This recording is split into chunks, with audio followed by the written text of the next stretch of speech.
बिहार की राजनीति में जब केंद्र बदलता है तो सिर्फ कुर्सी नहीं हिलती, पूरी सत्ता का इकोसिस्टम कांप जाता है।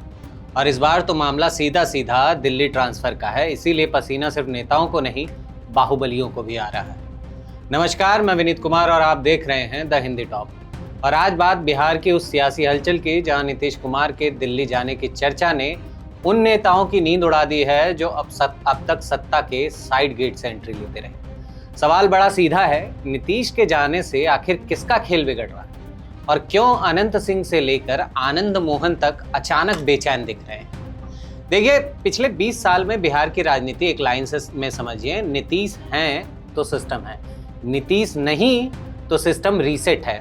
और यही रीसेट अब इन बाहुबलियों को डरा रहा है, क्योंकि इनकी राजनीति जनता से ज्यादा सेटिंग पर चलती रही है और वो सेटिंग सीधे नीतीश कुमार से। अब जब वह धुरी दिल्ली की ओर शिफ्ट हो रही है तो सवाल उठता है, अब दरबार किसका लगेगा। सबसे पहले अनंत सिंह की बात करते हैं। मोकामा के इस दबंग नेता ने साफ कह दिया कि नीतीश दिल्ली जाएंगे तो हम भी चुनाव नहीं लड़ेंगे। अब यह बयान सिर्फ इमोशनल नहीं, पूरी राजनीतिक रीडिंग है। यानी अनंत सिंह समझ चुके हैं कि एनडीए की नई व्यवस्था में उनका वही रसूख नहीं रहेगा, इसलिए उन्होंने पहले ही रिटायरमेंट कार्ड खेल दिया और इशारा कर दिया कि अब राजनीति परिवार संभालेगा, यानी बेटा। इसे कहते हैं पावर भी घर में और रिस्क भी घर में। अब आते हैं आनंद मोहन पर, जो इन दिनों बीजेपी पर खुलकर हमला कर रहे हैं। उन्होंने पर्ची सिस्टम पर तंज मारते हुए सीधा सवाल उठाया कि बीजेपी में फैसले कैसे होते हैं। लेकिन असली बात क्या है? असली डर यह है कि नीतीश के बिना बीजेपी उन्हें वो तवज्जो नहीं देगी जो अब तक मिलती रही, क्योंकि बीजेपी का मॉडल साफ है, कंट्रोल सेंटर दिल्ली में और मैदान में डिसिप्लिन। भले ही वो डिसिप्लिन पार्टी के अंदर ना हो, पर देखने में वो जरूर डिसिप्लिन होना चाहिए। और बाहुबली राजनीति का मॉडल जो है वो थोड़ा इससे अलग है कि मैदान हमारा, नियम हमारा, ऐसे में तो टकराव होना ही है।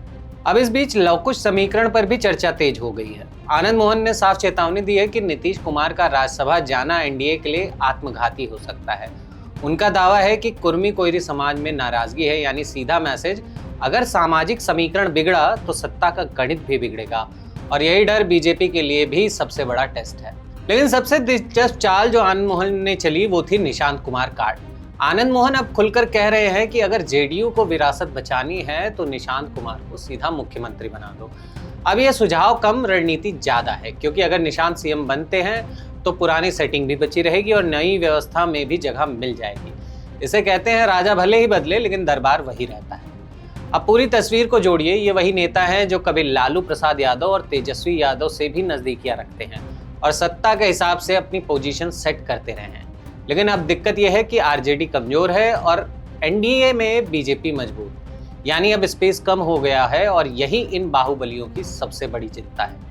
आयरनी देखिए, जो नेता कभी सिस्टम को अपने हिसाब से मोड़ते थे, आज वही सिस्टम बदलने के डर से रिटायरमेंट और सलाह दे रहे हैं। एक मैदान छोड़ रहा है, दूसरा नया सीएम सुझा रहा है, लेकिन असली सवाल कोई नहीं पूछ रहा, जनता कहाँ है इस पूरी कहानी। तो बिहार की राजनीति अब उस मोड़ पर है जहां असली लड़ाई कुर्सी की नहीं, कंट्रोल की है। क्या बीजेपी पूरी तरह कमान संभाल पाएगी? क्या जेडीयू अपनी विरासत बचा पाएगी? या फिर बाहुबली राजनीति का एक युग धीरे धीरे खत्म हो जाएगा? आप क्या सोचते हैं? ये बदलाव बिहार की राजनीति को साफ करेगा या एक नया पावर गेम शुरू होने वाला है?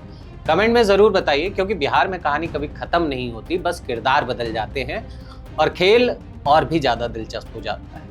ऐसी ही अन्य वीडियोस को देखते रहने के लिए आप हमारे चैनल द हिंदी टॉप को सब्सक्राइब करें और आप हमें इंस्टाग्राम, ट्विटर और फेसबुक पर भी फॉलो कर सकते हैं।